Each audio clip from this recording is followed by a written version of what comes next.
안녕하십니까. 오늘은 2026년 5월 12일 화요일 날입니다.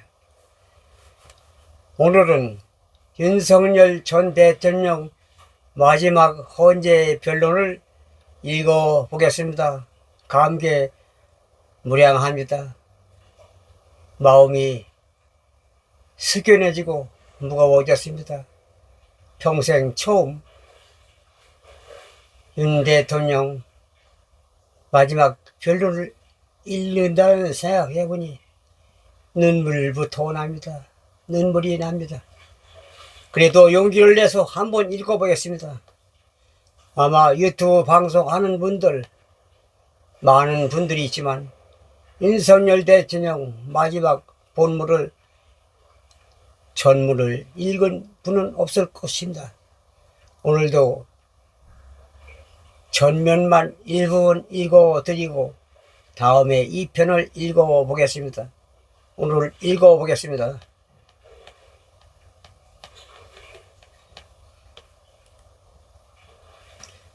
존경한 재판관 여러분, 그리고 사랑하는 국민 여러분, 작년 12월 3일 비상계엄을 선포한 후 84일이 지났습니다. 제 삶에서 가장 힘든 날들이었지만 감사와 성찰의 시간이기도 했습니다. 저 자신을 돌아보면서 그동안 국민들께 과분한 사랑을 받아왔다는 생각이 들었습니다. 감사한 마음이 들면서도 국민께서 일하라고 맡겨주신 시간에 제 일을 하지 못하고 있는 현실이 송구스럽고 가슴 아팠습니다. 한편으로 많은 국민들께서 여전히 믿어주고 계신 모습에 무거운 책임감도 느꼈습니다. 국민 여러분께 죄송하고 감사하다는 말씀 먼저 드리고 싶습니다. 제가 비상계엄을 선포하고 몇 시간 후에 해제했을 때 많은 분들께서 이해를 못 하셨습니다. 지금도 어리둥절해 하시는 분들이 있을 것입니다. 계엄이라는 단어에서 연상되는 과거의 부정적 기억도 있을 것입니다.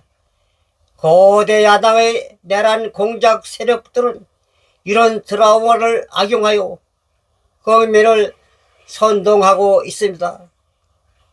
그러나 비상계엄은 과거의 대응과는 다르게 완전히 다른 것입니다.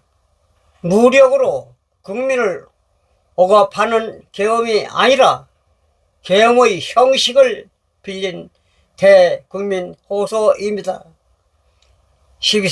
비상계엄 선포는 이 나라가 지금 망국적 위기 상황에 처해 있음을 선언한 것이고, 주권자인 국민들께서 상황을 직시하시고 이를 꼭 하는데 함께 달라는 절박한 호소입니다. 무엇보다 저 자신 윤석열 개인을 위한 선택은 결코 아니었음을 사실을 분명히 말씀드립니다. 저는 예외 권력의 정점인 대통령 자리에 있습니다. 대통령에게 가장 편하고 쉬운 길은 힘들 일을 굳이 벌리지 않고 사회 여러 세력과 잘 타협하고 모든 사람들에게 듣기 좋은 말을 하면서 임기 5년을 보내는 것입니다. 일하겠다는 욕심을 버리면 치열하게 싸울 일도 없고 어려운 선택을 할 일도 없어집니다. 저 개인의 삶만 생각한다면 정치적 반대 세력의 거센 공격을 받을 수 있는 이런 비상계엄을 선택할 이유가 전혀 없습니다. 저는 비상계엄을 결심했을 때 제게 많은 어려움이 닥칠 것을 당연히 예감했습니다. 거대 야당은 제가 독재하고 집권 연장을 위해 비상계엄을 했다고 주장합니다. 정치 공작 플레이입니다. 정말 그런 생각이었다면 고작 280명 실무장도 하지 않은 병력만 투입하도록 했겠습니까? 주말이 아닌 평일에 계엄 선포를 하고 계엄을 선포한 후에 병력을 이동시키도록 했을 것입니다. 심판적 증거 조사에서 드러난 사실에 의하면 그나마 계엄 해제 요구 결의 이전에 국회에 들어간 병력은 106명에 불과하고 본관에 들어간 병력은 10여 명입니다.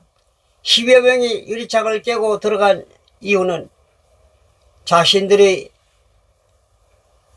근무 위치가 본관인데 입구를 시민들이 막고 있어서 충돌을 피하기 위해 불 꺼진 창문을 찾아 들어간 것입니다. 또한 국회의 해제 요구 결의가 이뤄진 이후에 즉시 모든 병력을 철수했습니다.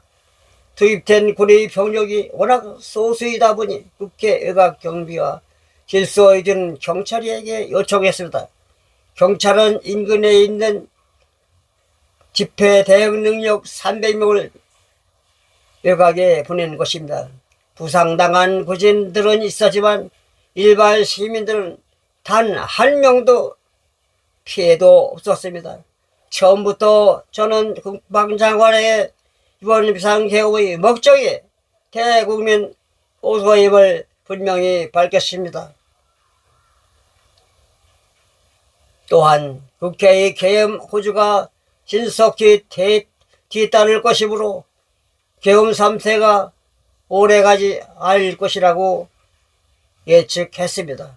하지만 그런 내용은 사전에 본 지휘관들에게 그대로 알릴 수는 없었습니다. 그래서 최소한의 병력을 실무자하지 않는 상태로 투입함으로써 그의 임무를 경비와 질서 유지로 확실하게 제하는 것이다. 많은 병력이 무장 상태로 투입되면 아무리 조심하도록 하여도 실제 예상들이 어디였습니다. 제가 소수의 병력 비무장 경험 있는 장병 이 세 가지를 장관에게 명확히 지시를 한 이유입니다. 그런데 거대 야당은 이것을 내란이라고 주장하고 있습니다. 병력 2시간 만에 불과 2시간짜리 내란이라는 것이 있습니까? 방송으로 전세계 전 국민에게 시작한다고 알리고 국회가 그만두라고 그만두는 그런 내란 봤습니까?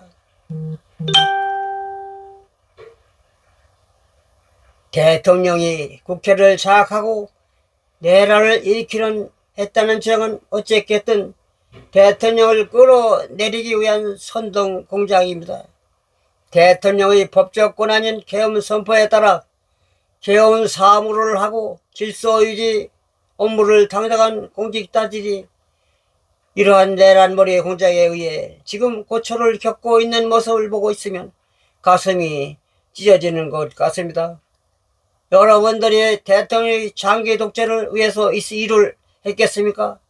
대한민국의 현실에서 이러한 장기 독재를 상상도 할 수 없다는 사실을 잘 아는 사람들이고 예매 자기의 부잔에서 최고의 위치에 올라 더 바랄 것도 없는 분들입니다. 의원들은 대통령의 법적 권한 행사에 따라 맡은 바 직무를 수행한 것뿐입니다. 헌법재판관 여러분, 그리고 국민 여러분, 대통령의 자리에서 많은 정보를 가지고 국정을 살피다 보면 남들에게 보이지 않는 겉으로는 잘 드러나지 않는 문제들이 많이 보이게 됩니다. 당장은 괜찮아 보여도 얼마 뒤면 큰 의기로 닥칠 일들이 대통령의 신하에 바로 들어옵니다. 서서히 끓는 소단의 개구리처럼 눈앞의 현실을 깨닫지 못한 채 벼랑 끝으로 가고 있는 이 나라의 현실이 보여집니다. 언제가 의가 아닌 때가 있느냐고 하는 분도 있을 것이다.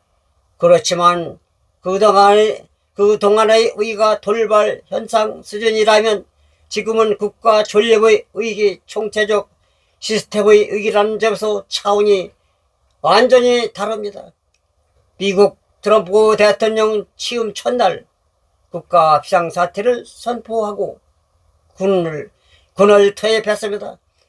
미국이 국가 비상태에 있는가에 대한 판단은 다를 수 있습니다. 하지만 불법 체류자와 마약 카르텔 등 당면한 의기에 맞서 국민들을 지키기 위한 대통령의 결단임을 분명해 보입니다. 그렇다면 우리나라의 현실은 어떻습니까? 국가 비상 상태가 아니라고 단언할 수 있습니까? 북한을 비롯한 외부 주권 침탈 세력들과 우리 사회 내부의 반과 세력이 연계하여 국가 안보와 계속성을 심각하게 위협하고 있습니다. 이들은 가짜뉴스, 여론 조작, 선전선동으로 우리 사회를 갈등과 혼란으로 몰아넣고 있습니다. 당장 2023년 적발된 민주노총 간첩단 사건만 봐도 반국가 세력의 실체를 쉽게 확인할 수 있습니다. 이들은 북한 공작원과 접선하여 직접 지령을 받고 군사시설 정보 등을 북한에 넘겼습니다. 북한 지령에 따라 총파업하고 미국 대통령 방한 반대, 한미연합훈련 반대, 이태원 찬사, 반정부 시위 활동 등을 펼쳤습니다. 심지어 북한의 지시에 따라 총선에 대선에 개입한 정황도 드러났습니다. 지난 대선 직후에는 대통령 탄핵의 불씨를 집회하면서 구체적인 행동 지령까지 내려왔습니다. 실제로 대통령 당선이 취임하기도 전인 2022년 3월 26일 윤석열 선제 타격 집회가 열렸고, 그때부터 2024년 12월 초까지 무려 178회의 대통령 퇴진 탄핵 집회를 열었습니다. 이 집회에는 민주청 산하 건설 노조 언론 노동 등이 참석했고 거대 민주당 의원들도 발언대에 올랐습니다. 결국 북한의 지령대로 된 것 아닙니까? 요즘 세상에 간첩이 어디 있냐고 말하는 분들도 많이 있습니다. 하지만 간첩은 없어진 것이 아니라 대한민국의 자유민주주의를 무너뜨리는 체제 전복 활동으로 더욱 진화한 것입니다. 그런데 이러한 간첩 활동을 막는 우리 사회의 방어막은 오히려 약해지고 곳곳에 구멍이 난 상태입니다. 지난 민주당 정권의 입법 강행으로 2024년 1월부터 국정원의 대공수사권이 박탈됐습니다. 간첩단 사건은 보십시오. 이만 읽겠습니다. 생략하겠습니다. 다음 2편을 다시 읽어보겠습니다. 감사합니다. 끝까지 시청해주신 여러분 감사합니다. 지금까지 윤석열 전 대통령 헌지에서의 마지막 변론을 전체 문은 1시간 7분 정도 되는데 지금은 4분의 1 정도 읽었습니다.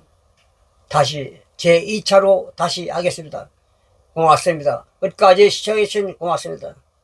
유튜브 유기환 90세입니다. 지금 방송은 아내의 휴대폰으로 한 것입니다. 오행수는 저희 아내입니다. 감사합니다. 모두 건강하시고 행복하시 기원하면서 이만 90세 물러갑니다.